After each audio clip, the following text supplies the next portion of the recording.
Hey guys, welcome back. FXRP is around the corner. I have a feeling that it's coming this week or next week at the latest.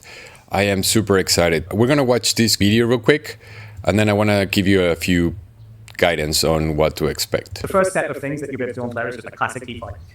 Put your XRP into a DEX, Uni V2, Uni V3 kind of DEX, which allows you to earn LP rewards. That's a very simple, basic thing.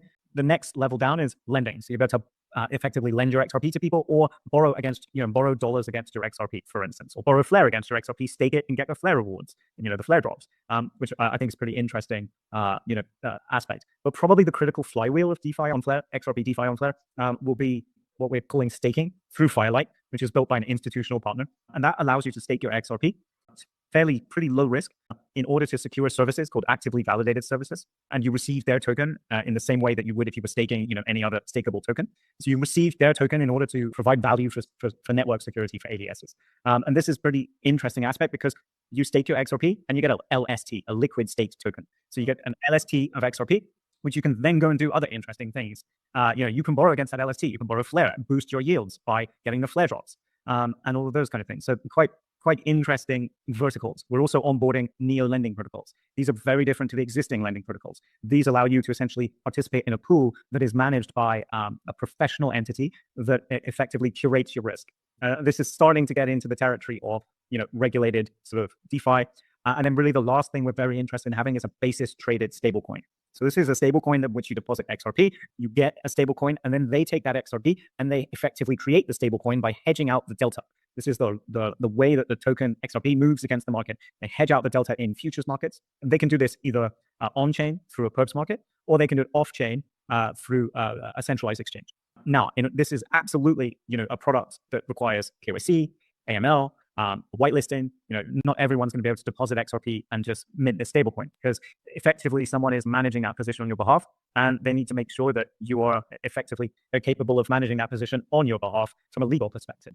But it's a really, really interesting model, and I think it's like a really good institutional use case, other than what Ripple is doing for XRP, but a really good institutional use case for XRP in order to be able to create yield from this vast asset. So yeah, guys, that's what's happening. I want to show you FXRP is launching pretty soon. And then I guess a little bit after, we're going to get the staked XRP that Hugo mentioned. And that's going to be super exciting because for FXRP to work on Flare, you have to have two markets. So if you only have FXRP and that loses the price peg, then there's no way to arbitrage it. So by having FXRP and staked FXRP, then that allows two different paths for arbitrage to balance the price and peg it to the original price of XRP, because you have to understand that this is a new asset and it doesn't follow the price just because. There has to be a mechanism, and that's arbitrage. So Hugo mentioned that you can borrow and lend your XRP.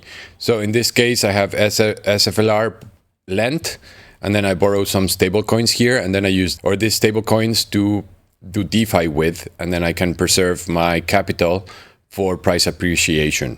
You could also lend stable coins and then borrow XRP against it. So in the right market conditions, you can do that.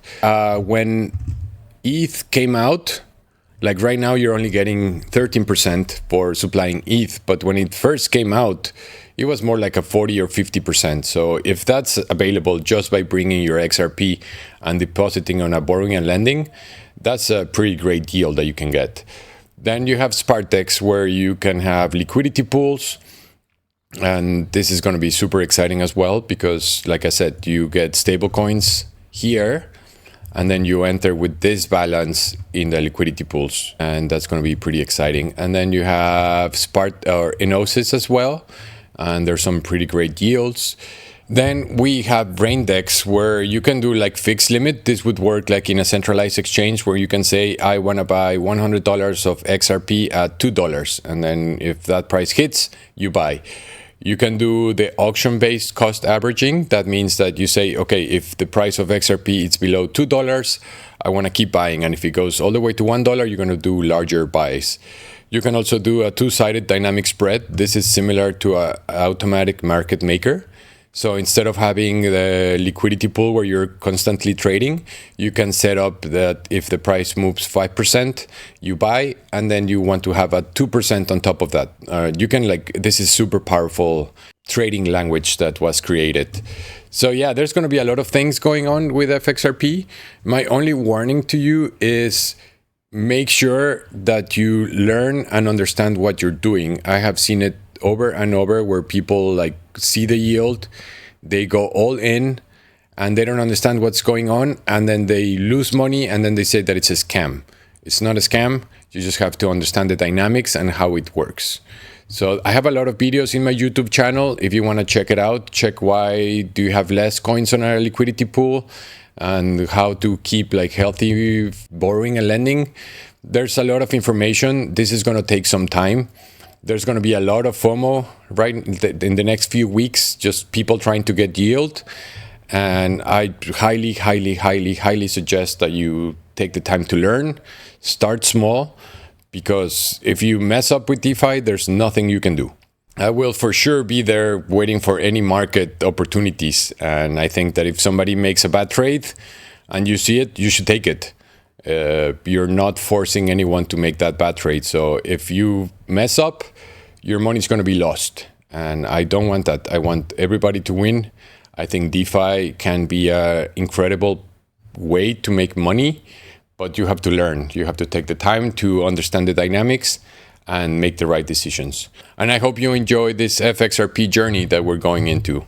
All right, guys, until next time.